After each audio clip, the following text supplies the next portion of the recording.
Arguably, the first time I felt really proud of myself. Overall, I will always look at that experience as one of the greatest times in my life. That's a brilliant angle. I wasn't expecting that, to be honest. What is the energy required to do 30 marathons in 30 days in the Jordanian desert? I don't have the scientific answer for you, but I think it was driven by a number of deep desires. Overall, I will always look at that experience as one of the greatest times in my life. And I think people who are kind enough to ask me about it always dwell on the negative elements of it. How hard was it? It must have been so horrible. Yeah. And it wasn't at all. It was this immensely purposeful time in my life where, for arguably the first time, I felt really proud of myself and my team and everything we did. And the fundraise was so successful. We raised £630,000 for children, mostly, who really don't deserve to be in these incredibly unfortunate positions that they found themselves in. And the whole thing was a joy, to be honest. Yeah, it looked, I followed it closely. I think everyone who's involved in physiology, performance, latched onto it because it felt different, it felt new, but you looked like you were in it. You look, it's that challenge. You were enduring it, but you did look like you were in flow. I think if you're not enjoying it, you've got a lot of water to push uphill. Yeah. Like it's that saying of your perception of something becomes the reality. Yes. If I had perceived this to be an impossible task that is going to be incredibly painful, Yeah. then that is probably what it would have become. Yeah. I saw it as something that had never been achieved before, which fueled my ego to find it really interesting and exciting. I also saw it as something that could be incredibly helpful to lots of people. Yeah. Not least the people that we're physically raising money for, but others as well. And that came later. I wasn't expecting that, to be honest. But it appeared to have such a positive impact on the lives of quite a few people. I get a lot of messages, a lot of people in the street very kindly saying, I've taken up running because of you. And, I've ran my first 10K the other day because of you. And I've signed up to a marathon because of you. And it's kind of, I wasn't expecting that at all, to be honest. I wanted the world record. Yeah. And I wanted a successful fundraise for the children that we were trying to help.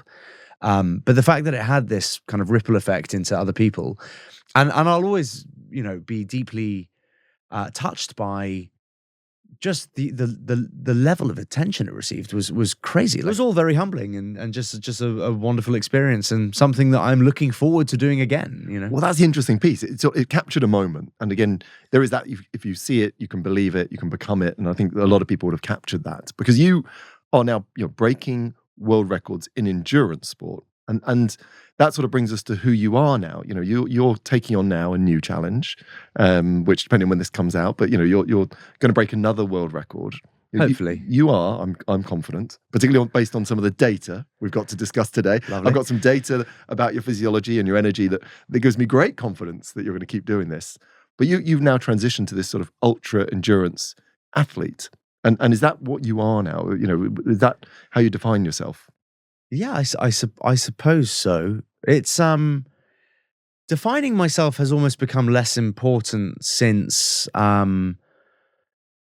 growing up a bit and kind of becoming a bit of a different person. I abused alcohol for many years and had lost a sense of kind of who I was. And I used to chase things that I thought would matter to me that perhaps I have a more rounded view of now. Yeah.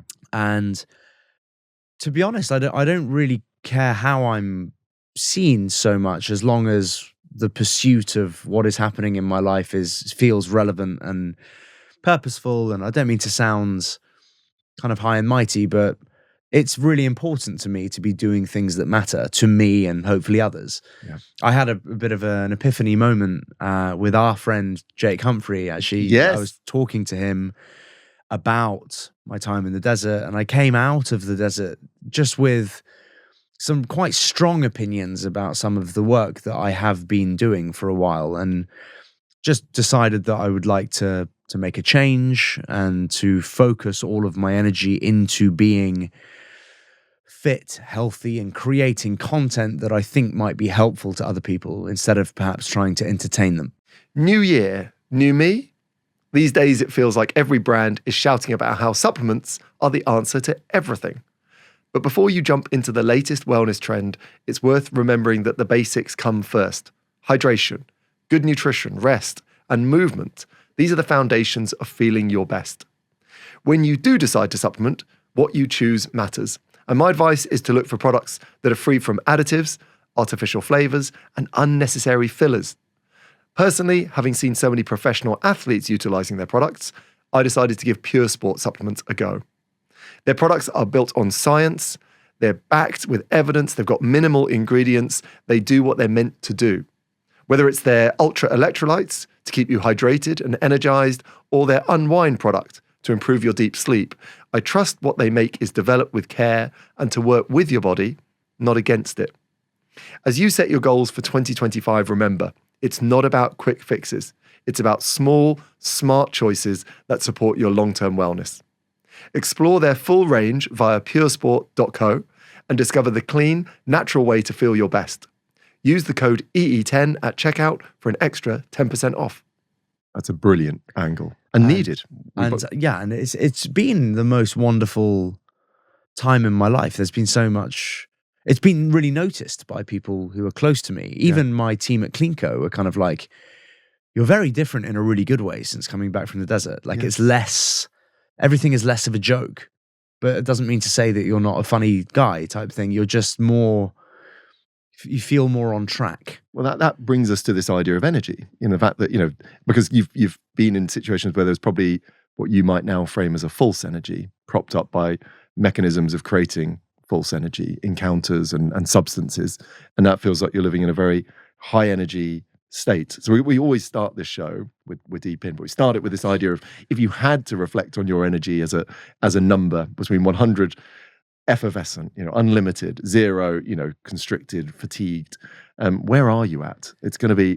We're going to be up towards the top, I sense. Yeah, I mean, like, obviously, I don't want to say 100 because it sounds a bit silly, but like, I'm not always high energy, but I'm high energy most of the time. Like, I'm very high energy most of the time, to the point when people meet me for the first time, they often think I'm odd almost. Like my wife reminds me of that all the time. But like, I can be over familiar with people very quickly, and I can be quite controversial and like for the sake of it almost. So not controversial in in an odd way, but I'll be almost over familiar with someone that I haven't met very quickly and quite loud and in their face almost. And I don't believe so much in personal space. I'm quite an invasive person, and the energy is high. Usually, let's go with 90. I'm but only because there are times, obviously, when I'm tired and less energetic. Well, that's the key question, because you're so high energy, and I've experienced all of these things